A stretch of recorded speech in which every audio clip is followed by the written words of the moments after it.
A spider always looked simple to me. 8 legs, tiny body, builds a web, nothing special. But once I actually started digging into how a spider works, everything changed. I didn't expect to find a creature this over-engineered, this efficient, and this bizarre. Like, there are species of spiders that can literally fly, drifting through the air on strands of silk like tiny parachutes, and some even crosses entire countries and oceans this way. The deeper I went, the more shocked I became at how much I never knew. Spiders are 400 million years old. That's older than dinosaurs, older than trees, older than flowers, forests, or anything we'd recognize as a modern landscape. And here's something that might surprise you. Technically, a spider isn't an insect. Saying a spider is an insect is like saying a human is a shark. Spiders belong to an ancient lineage called chelicerates, creatures that split from the insect line over 500 million years ago, back when life was still figuring out how to survive on land. And spiders actually share their roots with some creatures you already know today: scorpions, horseshoe crabs, and even ticks. Yep, those are their distant cousins. But what makes spiders truly fascinating isn't just their age. It's that their evolution produced traits that don't appear anywhere else in the animal kingdom. So, how did spiders become this strange? What evolutionary pressures turned aquatic ancestors into 8-legged architects? And why did they invent silk, arguably one of nature's most sophisticated materials, long before they ever used it to build webs? To understand spiders, we need to go back to a world barely recognizable as Earth. Around 400 to 450 million years ago, during the Silurian and Devonian periods, life was making its first serious attempts to colonize land. The continents were barren rock and primitive plants. There were no birds, no mammals, no dinosaurs. Just arthropods. And among those early pioneers were the ancestors of spiders. These proto-spiders didn't have silk glands yet. They didn't have venom. What they had were 8 legs, simple fangs called chelicerae, and a body plan that had evolved in the ocean, but was now being tested on dry ground. Spiders split from insects roughly 500 million years ago. While insects developed 6 legs and eventually wings, the chelicerate lineage went a different direction. 8 legs, 2 body segments, and a fundamentally different approach to sensing the world. No antennae, no compound eyes in most species. Instead, they relied on simple eyes and incredibly sensitive hairs covering their bodies. And here's something most people don't realize. Spiders evolved before flowers existed, before bees, before butterflies, before the ecosystems we associate with nature today. They were among the first complex predators on land, hunting in a world of ferns, mosses, and enormous arthropod prey. Some of the earliest spider fossils, like Idmonorachne from around 305 million years ago, had features we don't see in modern spiders, like segmented plates on the abdomen and possibly a short tail. These were experimental designs, evolutionary prototypes testing what worked. But what truly set spiders on their path to dominance wasn't their legs or their body structure. It was 2 revolutionary inventions: venom and silk. Venom is one of evolution's most elegant solutions to a fundamental problem. How do you safely kill something that might kill you first? But here's what surprised me when I started researching spider venom. It didn't originally evolve for killing. It evolved for digestion. Early spiders had digestive enzymes in their gut, like most animals. But at some point, those enzymes began to be produced in glands near the fangs.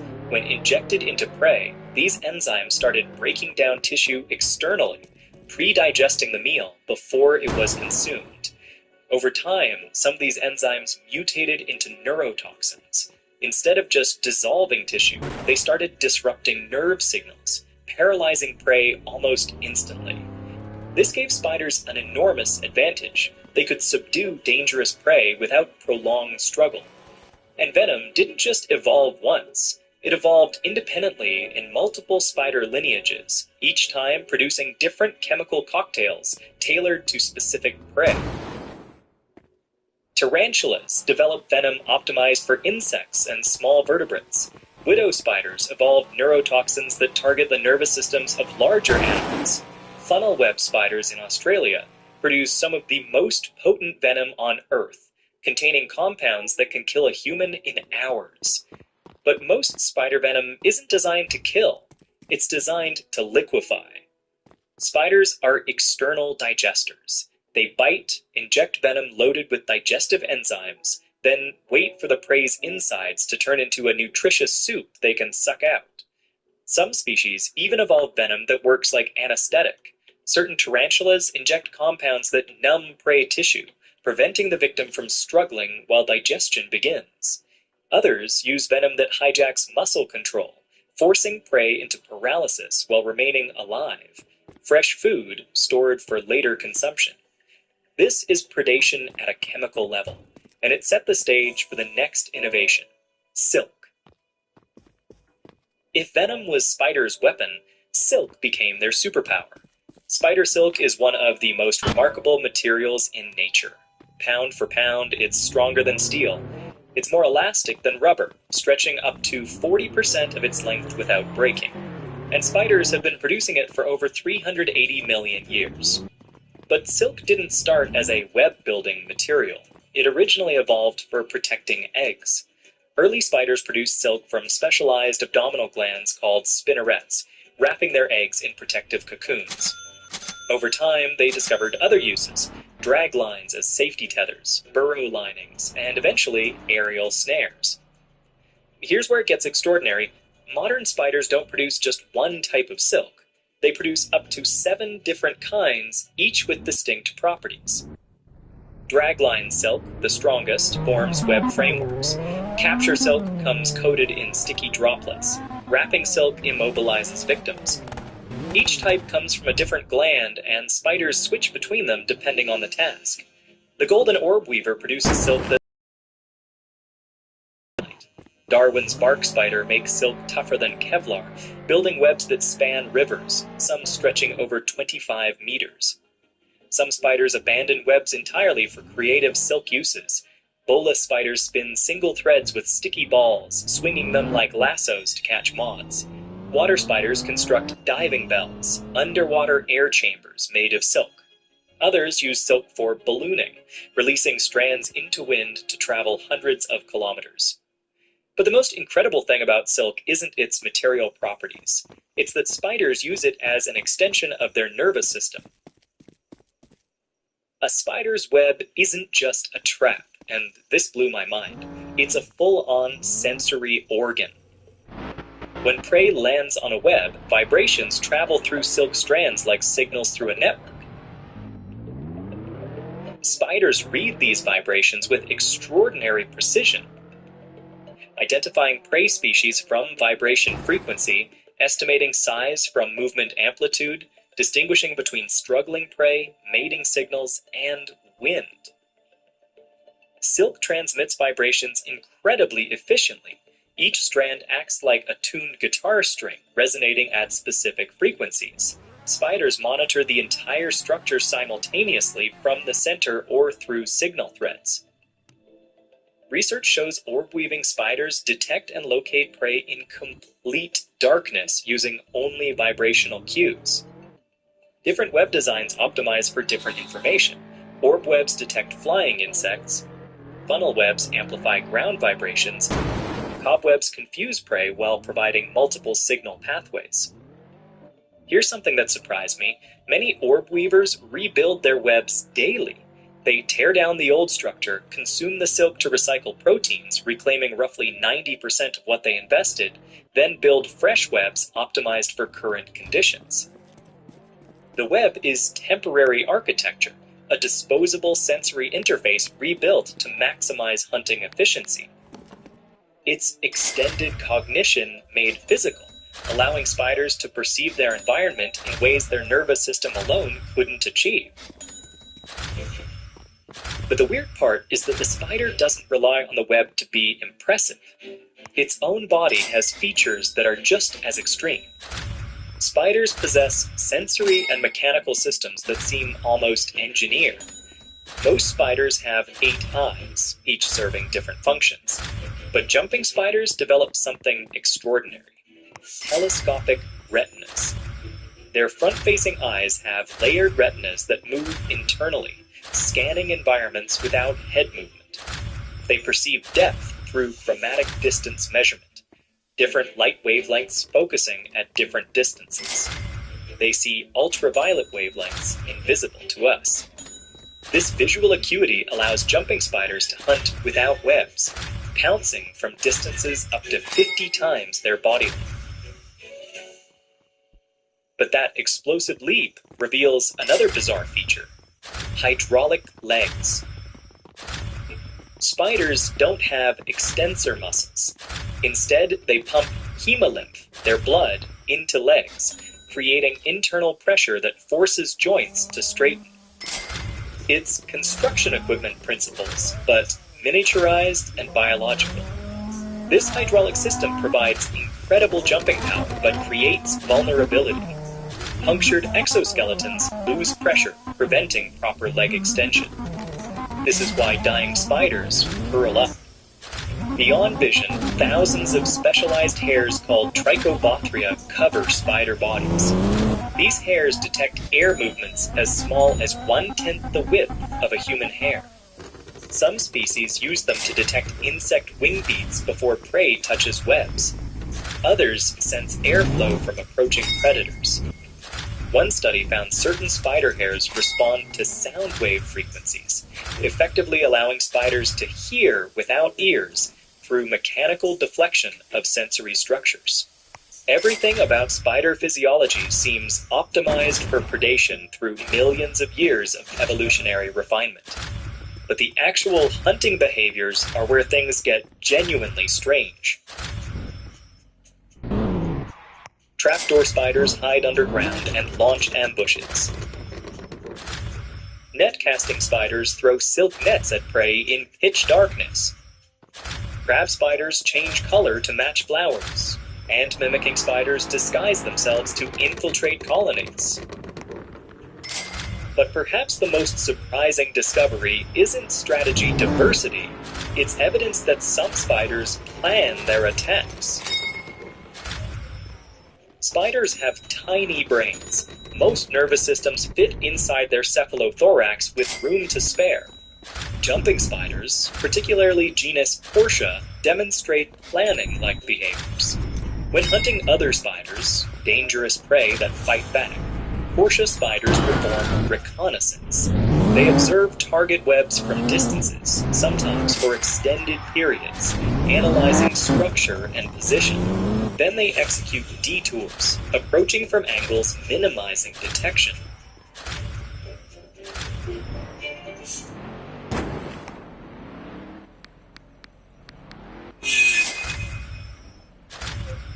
This suggests spatial memory and route planning, cognitive abilities typically associated with vertebrates. So, what's happening inside brains the size of poppy seeds that enables this? One hypothesis: spider cognition is heavily embodied. Intelligence isn't centralized in brains processing abstract representations, but distributed across sensory systems, directly coupling perception to action. Webs become part of cognitive architecture. Hydraulic legs provide decision-informing feedback. Sensitive hairs create real-time tactile environmental maps. Spider intelligence might not work like ours. It might be cognition we don't have frameworks for understanding. Evolution doesn't stop. It's happening now in every spider population on Earth. Urbanization creates new selective environments. Some species adapt to artificial light, attracting insect prey. Certain orb weavers now build webs near streetlights, exploiting concentrated prey. Others shifted activity patterns, avoiding light pollution. There's evidence some species evolved to live almost exclusively indoors, synanthropic spiders thriving in human structures, hunting household pests. These populations, isolated from outdoor relatives, potentially undergo real-time speciation. Climate change drives shifts. As temperatures rise, spider ranges expand. Some tropical species move into previously temperate zones, creating new predator-prey dynamics and competition. Spiders survived multiple mass extinctions. They outlived dinosaurs. They've persisted through ice ages, supervolcano eruptions, and asteroid impacts. Barring catastrophe, they'll likely outlive us. Right now, I'm trying to push the production quality higher with better visuals, better research, and better storytelling. But it does take a lot of time and resources. So if you enjoy these videos and want to see even bigger, better films in the future, your support means everything. Thank you, truly. And until the next, you can watch this video right here. I think you'll love it.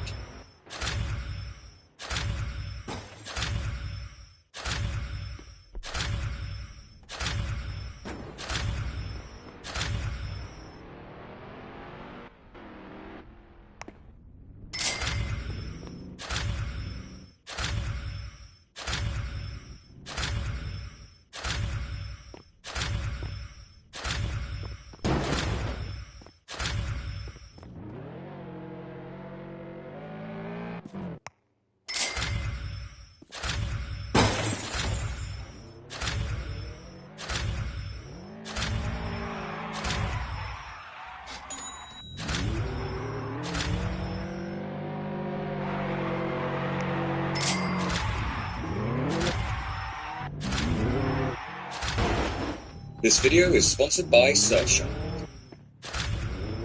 Tom and Jerry is one of the most iconic and beloved animated series in television history.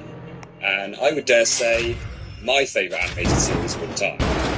The animation, the music, the timeless comedy. What does it buy? Let me have it! It's all just perfection. I mean, who doesn't love a senseless amount of pain, violence, and even death in their kids' cartoons? But if there's one thing that always kind of bothered me about the series, it's that Jerry could be a bit of a prick. And more often than not, he'd be the one claiming victory at the end of each episode. Not to say that Tom didn't sometimes deserve it, but I always found myself rooting for Team Tom regardless. Thankfully, there were actually a handful of episodes where Tom would come out on top. Unfortunately though, there's never been an official VHS or DVD release that categorizes all these moments together. So I figured, why not make one myself? So in this video, we're going to take a look at every episode in the original series where Tom actually managed to beat Jerry. I'll also be including episodes where they joined forces and both came out on top, as well as those where they both suffered a mutual loss. Because, let's be honest, even if Tom doesn't win, it can sometimes still be incredibly satisfying just to see Jerry lose. Hopefully this Tom and Jerry video doesn't get blocked like my previous one, and man, it sure does suck when you can't have access to the things you want. That's why it's useful to have a VPN such as Surfshark, a powerful app and browser extension which lets you access content from across the world whilst keeping you safe online. With Surfshark, you can securely change your device's location to access websites and shows that might be restricted in your country. It gives you the freedom to enjoy your favorite content from across the world. Surfshark also enhances your privacy by encrypting your internet activity and blocking those annoying ads and malware. It's especially useful when using public Wi-Fi, helping you avoid identity theft and fraudulent activity. And for even greater protection, Surfshark now offers an antivirus feature, providing additional security measures and regular scans to help keep your device as safe as possible. If you want to try Surfshark, you can explore the full benefits of it for a 30-day risk-free trial. And if you decide that the service is not for you, you can contact them and get a full refund within 30 days. Just go to surfshark.com/reviews or use the code REVIEWS at the checkout to get 4 months extra of Surfshark VPN. That's surfshark.com/reviews or use the code REVIEWS at the checkout. Thank you Surfshark for sponsoring this video. Now back to the review. First we have The Night Before Christmas, the 3rd episode into the series, and as you probably guessed, it's a Christmas one. The episode begins with the typical shenanigans until Tom manages to lock Jerry out of the house. As Tom settles down by the fire, he hears the cold weather outside and eventually succumbs to his guilt to let Jerry back in, but there appears to be no sign of him. He then finds Jerry frozen outside and manages to warm him back up over the fire, even gifting him a candy cane. As a token of gratitude, Jerry reveals a mousetrap that was originally hidden in Tom's milk and returns to his hole. He then uses his candy cane to retrieve the cheese gift Tom left out on the trap, only to find that the trap was a novelty Christmas one the whole time. Both win. A year later, we have Dog Trouble, in which Tom and Jerry encounter an unnamed bulldog who would later become Butch and eventually Spike. The bulldog isn't friendly and starts chasing both of them around the house. Tom and Jerry put their differences aside and come up with a plan on how to get rid of him, with Tom distracting the dog and Jerry tying up the furniture with string. Jerry then baits the dog to give chase, causing him to destroy the living room and getting chucked out of the house. Just as Tom and Jerry celebrate their victory, Tom accidentally sits on a trap previously placed by Jerry and gives chase once again, where the episode ends. Both win. Baby first. In this, Tom is forced to act as a baby for a young girl. Jerry starts to tease him about this, and then calls upon some alley cats to torment him even further. Honestly, this is a really abusive Tom episode. He didn't antagonize anything, yet constantly gets berated throughout. And at the end, he is still punished by the girl because he got out of his crib, even though she could clearly see the other cats abusing him. The only saviour of this episode is that Jerry then accidentally swallows some of the castor oil, leading to them both vomiting out the window.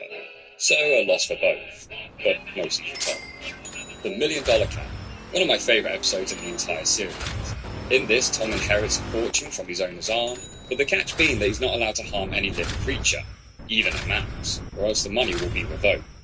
So naturally Jerry takes full advantage of this and begins tormenting Tom throughout the episode, only for Tom to eventually snap and decides that perhaps money can't buy happiness after all. This is the first true victory for Tom in the series, and I just love this episode, purely because we finally get to see that smug little rat get put in his place. And I just love this closing line.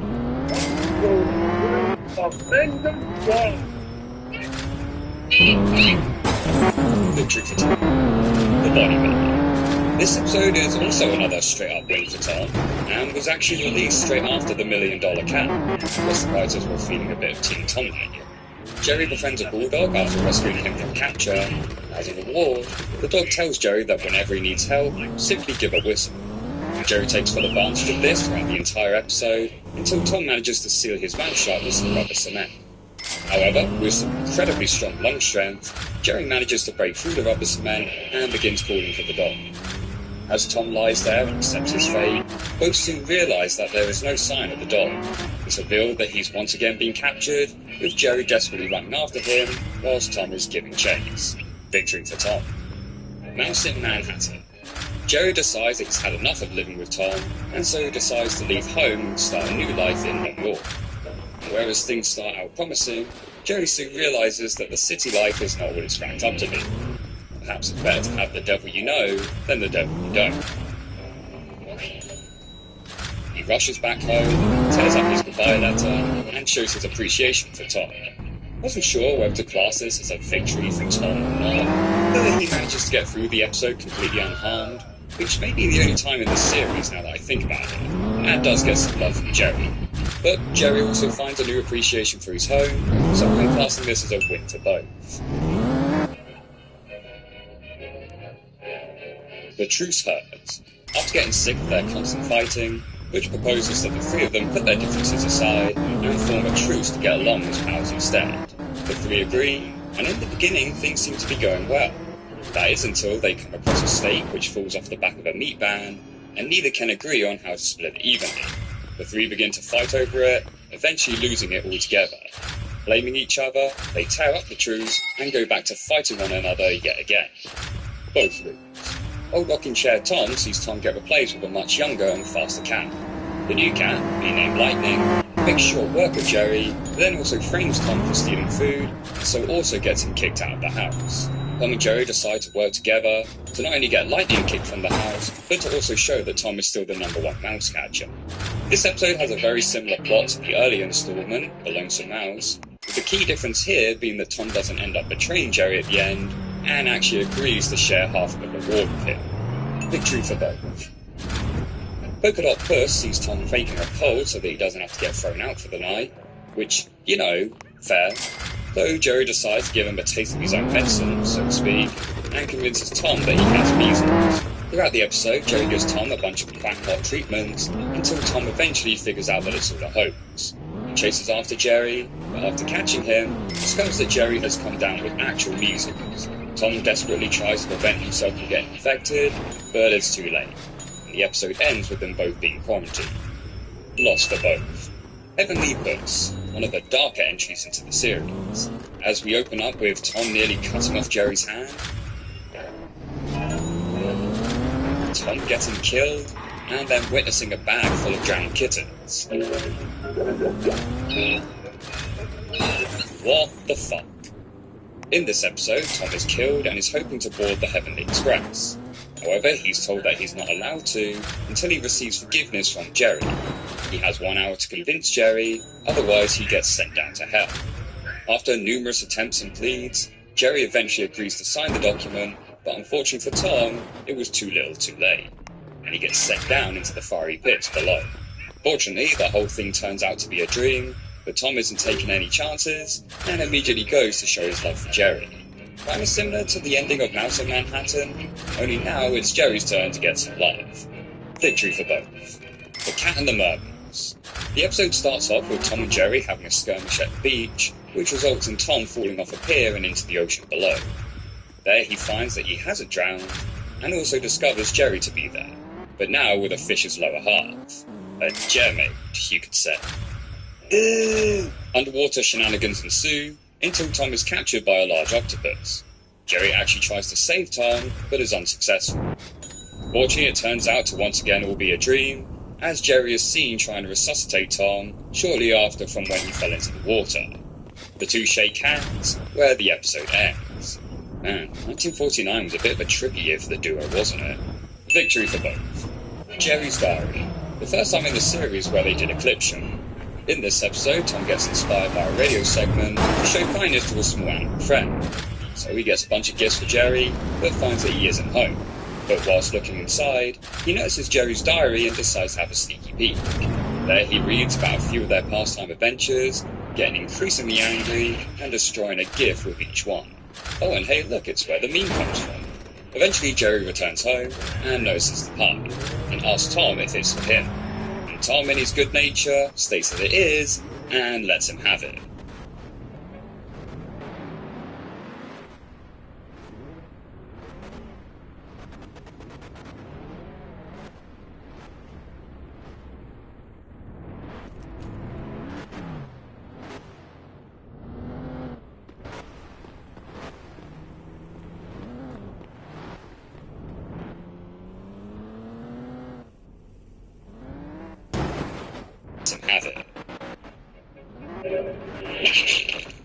Leaving a perplexed Jerry to stare back at the cat. Victory for Tom. The Framed Cat. In this, Tom is stealing food from the kitchen, but after breaking a bottle of milk and alerting Mammy, he quickly frames Jerry as the culprit. After successfully capturing Jerry and eating his food, Tom goes outside to sleep it off. Jerry, wanting revenge, decides to take Spike's bone and frame it as though Tom has stolen it. He continues to do this throughout the episode, eventually inserting a bolt inside of the bone and having Tom swallow a magnet to have the bone permanently follow him. Spike, Tom, and the bone end up running off into the distance, but Jerry accidentally gets dragged along in a tin can, and the three run off into the distance. A loss for both. Here's Max Friday, an episode which actually got banned for the most part. This has Tom wash up onto a desert island, where he spots Jerry and tries to eat him. Jerry, however, disguises himself as a native, and now orders Tom to be the one served up for dinner. Tom eventually discovers the truth and gives chase to Jerry, only to come across an actual group of island natives who actually want him for dinner, and chase him down. Meanwhile, Jerry comes out of hiding, but is then also caught out by a native, who then proceeds to chase after him as well. A loss for both. Nitwitty Kitty. During an incident whilst chasing Jerry, Tom is struck on the head, which causes him to have amnesia and have him think that he's actually a man. Though it seems at first, Joe soon finds this man and tries to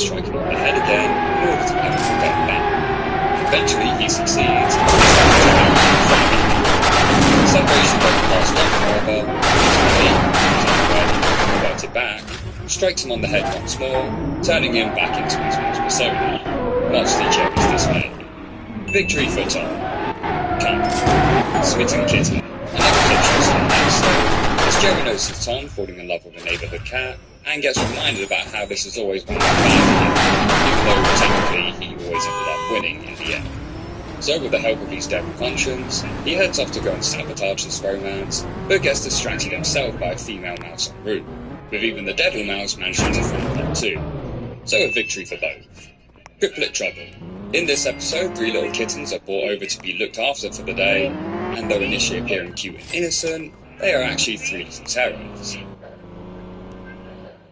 And I can see why they were drowned now. Tom and Jerry decide to put their differences aside and work together to take down the terrible trio, giving us one of the most satisfying endings in the entire series. A victory for both. Life with Tom. Another clip show episode where Tom discovers a package that was meant for Jerry with a book titled Life with Tom, which does all at the expense of Tom. Similar to that of Jerry's diary, only now, this time everyone else is ready to. Tom is outraged by this, Jerry in a similar manner.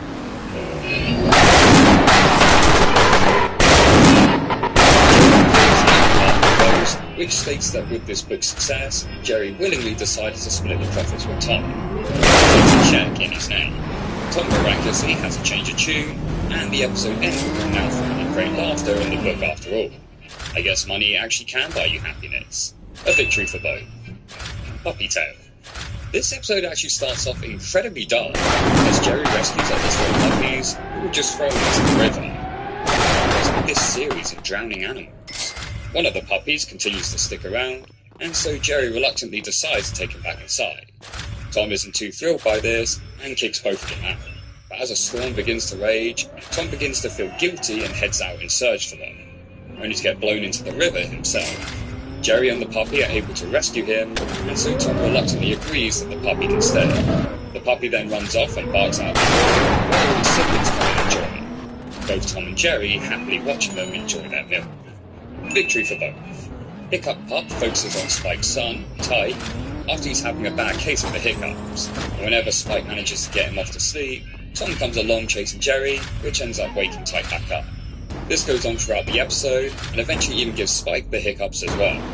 This is a pretty typical setup to all the other Spike and Tyke episodes we see, only this one has a bit of a twist ending, where Tom ends up crashing down next to the two, and though ready to accept his fate, Spike and Tyke notice that their hiccups are gone, and so tell Tom that anything he does from now is okay by them. In which Jerry decides to make a smart move and flees home altogether. Hopefully this time he has more luck than he did in New York. Victory for Tom. Little School Mouse sees Jerry trying to teach his student, Nibbles, on how to become an expert in outwitting a cat. Sort of like a role reversal of the earlier episode Professor Tom. The lessons don't go too well, however, with Jerry mostly getting harmed in the process. The final test being to successfully tie a bell onto the cat. Jerry tries to do this in a sneaky manner, but once again fails. Whilst Nibble tries a different approach and offers it as a gift instead. Having seen him succeed, Jerry resigns from his teaching career and now becomes the student in Nibbles' class, which teaches on how cats and mice should be friends, now also being attended by Tom. Victory for Tom. Neapolitan Mouse is the only episode in the original series to take place in Italy. Here Tom and Jerry befriend a local mouse named Topo, who shows them around the local sites. But they're interrupted by a group of dogs who appear to cause trouble. Tom and Jerry work together to take care of them, where they say their goodbyes, with the episode ending on Tom and Jerry heading back to America. Victory for both. Pet Peeve sees Tom and Spike being told that they eat too much as pets, and so one of them has to go. But the owners can't agree on which one, and so hold a competition on who can catch a mouse, with the winner being able to stay. The competition backs and forths between the two, until they get carried away, and cause so much destruction that the owners decide to have both of them kicked out anyway. The owners decide to then keep Jerry as their pet, because as you know, mice don't tend to eat very much. As Tom and Spike are about to leave, they decide to take the fridge with them and run off into the distance. I wasn't quite sure as to whether this should be fixed, but Jerry gets to be the household pet, and Tom does manage to come out with a fridge full of food. So I'm going to say victory for both. You can debate this one in the comments. Southbound Duckling. In this episode, the little duckling character, Quacker, wants to fly south for the winter. However, being unable to fly, he has to take more unconventional methods. This not being helped by the fact that Tom is trying to foil his every attempt. Eventually, Jerry and Quacker manage to escape on a plane, but it's revealed that Tom has also managed to sneak on board. And just as the two relax on the beach, Tom suddenly appears and traps them under a bucket, and then pulls down an umbrella where the episode ends. Definitely one of the darker endings into the series, as not only is their fate left unknown, but the last sounds we hear is Tom's evil laugh, whilst Quacker desperately calls for his mother. Victory for Tom. The mouse for sale has Tom learn that white mice sell for a high price, so he forcibly paints Jerry white and has him sold at the local pet shop.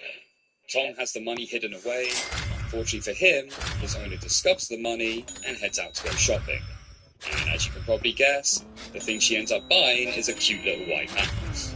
Throughout the episode, Tom tries to expose Jerry's true colours, literally, but gets foiled each time, and is eventually kicked out of the house. Tom then notices a tin of white paint and decides to colour himself white as well, pretending that he was merely jealous the whole time. The episode ends with Tom dancing, whilst repeatedly stomping Jerry. Victory for Tom. Tom and Cherie is one of the 4 Musketeer episodes in the series. In this one, Jerry tasks Nibbles with delivering messages to his lover. However, every time Nibbles attempts to make the delivery, he is intercepted by Tom, and usually takes quite a savage beating.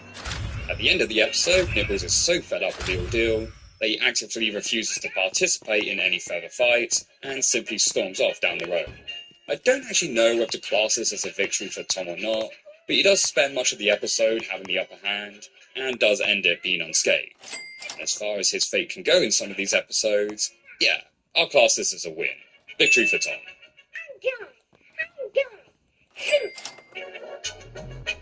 That's My Mummy. This episode begins with a stray duck egg rolling away from its nest, and the hatchling believing that Tom must be his mother. Tom takes full advantage of this situation, and spends the entire episode trying to cook the duckling into a duck dinner. But Jerry sees what is going on, and intervenes to save the duckling. The duckling, however, thinks that he's being kidnapped, and runs back to Tom, even disbelieving Jerry's attempts to explain the situation. Towards the end, the duckling sees Tom cooking up dinner, and when looking at the recipe, realises the awful truth. But rather than run away, the duckling accepts their fate, and is willing to sacrifice themselves in order to give their mum the duck dinner that she wants. At the last second, Tom has a change of heart, and stops the duckling from jumping in the boiling water, and then even goes one step further, and dedicates himself to becoming a full-time duck parent. I think this might be my favourite ending in all of the original series. That line the duck delivers when he says that he still loves his mum despite everything gets me every time.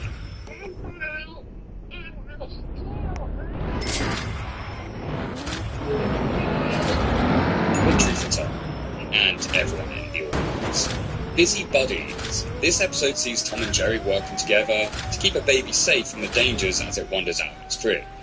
Though Tom does get a bit of a beating from the neglectful babysitter, they do manage to keep the baby safe and sound. So, overall, I'm going to say this is a victory for both. Muscle Beach Tom has Tom and his girlfriend spending the day at the beach. Tom unknowingly completely dumps on Jerry, who was already there sunbathing, and the two have a bit of a skirmish. The main conflict of the episode comes from Tom, who is having to compete with Butch from stealing his girl. I'm telling you, Tom, these women will one day be the death of you. Tom uses some balloons to bulk himself up and take care of Butch, but Jerry uses a canister to further inflate them, causing Tom to blow away down the beach, kind of similar to what happened in Saltwater Tabby. After which, Jerry tries to lift a couple of tomatoes, but they prove to be too heavy for him, and he's crushed between them. Weird, as he's proven to have been much stronger in the past. Either way, a loss for both. Downbeat Bear involves a bear which has recently escaped from the circus, with the gimmick that it will automatically start dancing whenever music is being played. Of course, it ends up at Tom and Jerry's house, and starts dancing with Tom. Jerry, seeing this, decides to play with this novelty throughout the entire episode. It ends with Tom finally seizing the radio and throwing it up into the air, which accidentally causes it to switch onto a station, which plays nothing but 24-hour tunes. The bear then shows up, and Tom reluctantly accepts his fate and dances with the bear throughout the night. Again, wasn't going to put this on as a victory, but seeing Tom's little grin here makes me feel like that he is kind of on board with the situation and is somewhat willing to boogie with his newly found dance partner. So you know what? I'm giving it a win for both. Blue Cat Blues, arguably the darkest episode of the entire series, which sees Tom once again trying to battle with Butch over a love interest. Unfortunately, Tom can't compete with Butch's wealth, and so eventually spirals into depression, and winds up sitting on some train tracks, waiting for his final moment to come. Jerry looks on in sadness, but feels reassured that he'll never be that way, as he has a girl who loves him, and only him.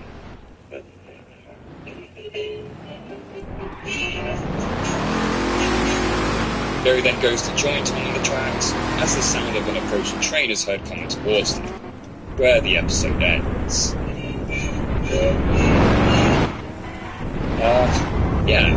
A loss for her. Timid Tabby sees Tom getting a visit from his cousin, despite looking identical to Tom, has one key difference, and that being that he's terrified of mice. Jerry seems to notice this, and has great fun tormenting the terrified feline. However, Jerry doesn't actually know that this is Tom's cousin, and thinks it's just Tom being skittish. Tom eventually figures out what's going on, so the two prank Jerry into thinking that he's created some sort of monster, where they chase him out of the house, and make Jerry have a mental breakdown. Victory for Tom. Happy Go Ducky is an Easter-themed episode, where the Easter Bunny leaves an egg for Tom and Jerry. However, the egg isn't chocolate, and hatches into a duckling. The duckling immediately starts trying to swim in everything, so much to Tom and Jerry's annoyance, that they decide to try and send him back, eventually leaving him in a park pond. Just as they think they now have peace and quiet, the duckling returns and throws the house underwater, and brings along some other ducklings he met in the park. They also come to Tom and Jerry on Easter, where the two smile, and the episode ends. Victory for both, I guess. Royal Catnap is the final of the Mouseketeer episodes, and fittingly enough, it's a kind of remake of the first one. In this, Tom is once again tasked to guard the king from the and once again he fails. In the first Mouseketeer episode, Tom is punished for this, but in this one, however, Nibbles intervenes and manages to sing the king back to sleep. The three sneak out of the room, shake hands, and immediately go back to fighting. Granted, this one a victory for both, especially as compared to the last time where Tom literally got beheaded. This is definitely a much better outcome for him. Victory for both. The Vanishing Dark. In this episode, Jerry and Quacker discover some vanishing cream and decide to have some fun with it in order to torment Tom. Very similar to the earlier episode of The Invisible Mouse, only in this one, Tom smells the vanishing cream and decides to set the bank. He gives it ending, which is Jerry and Quacker. Tom mentions the episode of this list, the episode of the original series, and once again falls for Jerry, set the baby from the thing. This time, the baby actually gets out of the house, so the stakes are high as Jerry tries to save it from the instructions. Eventually, they have to save the baby and bring it home. While this role of the babysitter was actually realised that it's dead,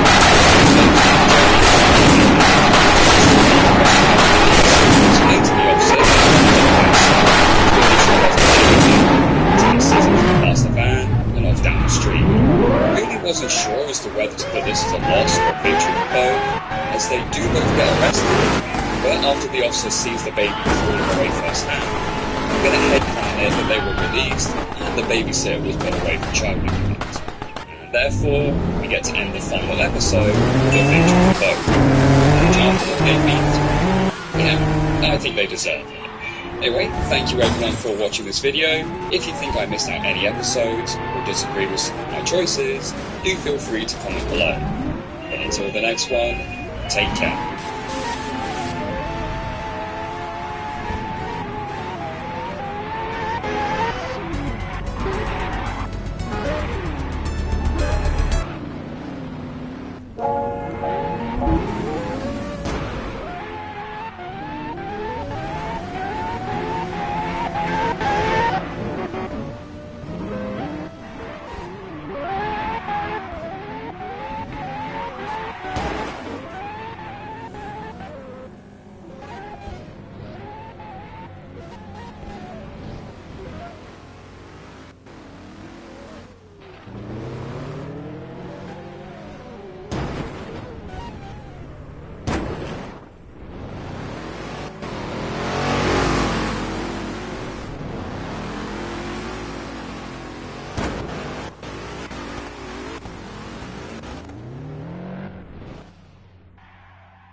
2007 blue-white game in Vegas before riding into the Olympics and saving him from getting a third bronze medal in about a 4-year span in international play.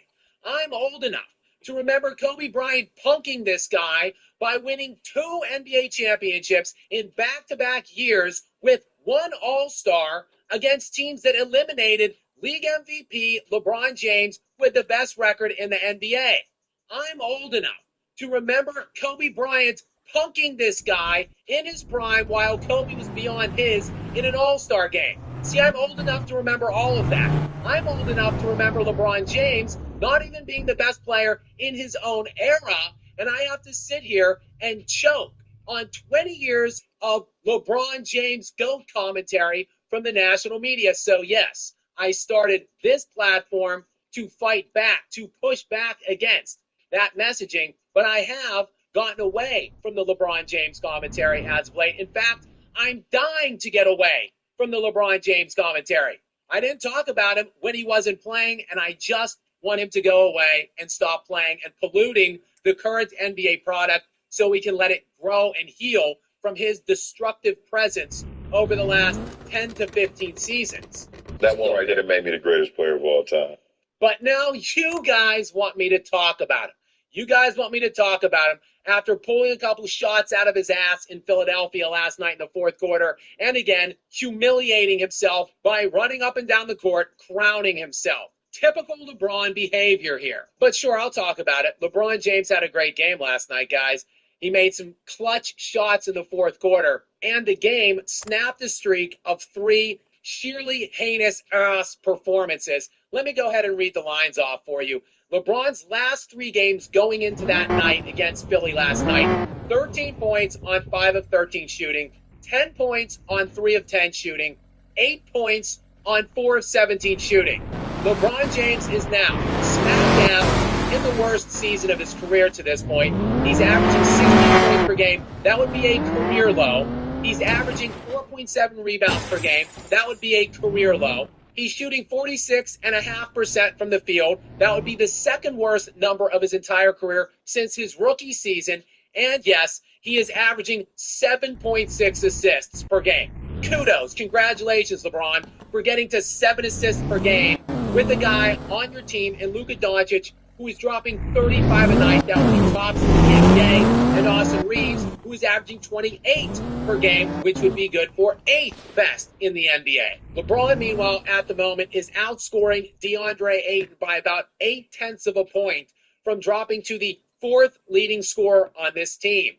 Is this what you wanted me to talk about, guys? Am I hitting all the marks? Yes, he had one good game last night, and I would hope that he can still deliver one good game every 4 to 5 or 6 games that this guy plays. He is, after all, according to many of you, the alleged greatest player of all time, and he's playing on a team where he has absolutely no responsibilities outside of making those shots and having these kinds of games. He does absolutely nothing on defense. In fact, he impairs his team. Per 100 possessions that he is on the court versus off of it, his team is 8.5 points better with him off the court defensively. That one right there made me the greatest player of all time. His current individual net defensive ranking puts him 163rd best league-wide, or otherwise known as 126 spots below Nikola Jokic, who is allegedly the worst defender of all time. I want my damn respect, too. This is all while absorbing absolutely no attention from the other team's defense because, again, of the aforementioned Luka Doncic and Austin Reeves. Luka, by the way, who is averaging not only the 35 points, but nearly dropping a 35-point triple-double, 35, 9, and 9. So, yes, I would hope that a top 10 all-time player, even at 40 or 41, would be able to pull, 1 or 2 good games every 2 weeks out of his ass. Congratulations, kudos, and if you want me to spotlight it for you like I did right now, guys, please just flood into my comments like you have for the last roughly 15 hours or so, and I will, of course, acquiesce and jump on and make a LeBron James video. Please, you don't have to twist my arm to do it. Again, I am but a humble servant of the people. I am providing a pushback, an equal but opposite reaction to the existing commentary percolating around LeBron James, still now, even yet at the age of 41 in his 23rd season, still people want to crown and anoint this guy, even pathetically himself. If and when LeBron James wants to go gently into that good night, I will happily stop talking about him. Until then, though, guys, yes, I will be pointing out all the times he humiliates himself on the court. He won't go away, so neither will I. And damn it, guys, if you are with me, then please get with me. If you're not subscribed yet, I implore you, please click that subscribe button, like and comment on these videos to help spread and push these videos, to feed the algorithm and help me grow this channel. I can't do it without all of you guys. I am eternally grateful for all of your support, and I'm grateful for all of you haters as well. Please, all of you, keep it up, and please make certain that those notification buttons are turned on to stay up to date with more from me. Until next time, guys.